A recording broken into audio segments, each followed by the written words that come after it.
Now for the wild side, cryptocurrency.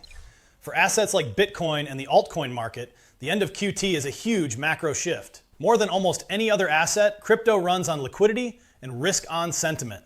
The whole point of QT was to kill both of those things, which made it a brutal headwind for the crypto world since 2022.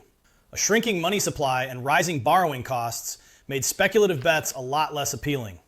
Money flowed out of high-risk assets and crypto took it on the chin. The end of QT flips that script. It stops the liquidity drain that was holding the market down. Historically, crypto has done incredibly well during times of easy money and plentiful liquidity. And while this isn't a return to full-blown QE, a Fed that is no longer tightening is a major positive.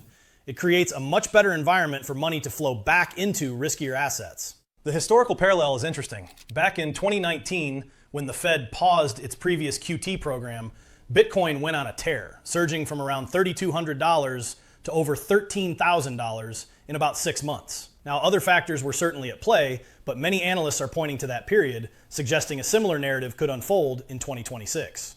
So what are the effects?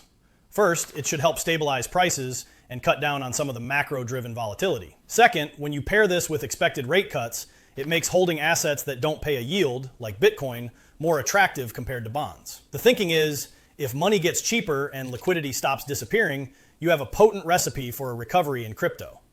This liquidity relief comes as the crypto market itself is maturing, with more institutions involved. The end of QT removes a major barrier and could be the catalyst that renews interest and sets the stage for a new cycle of growth in 2026.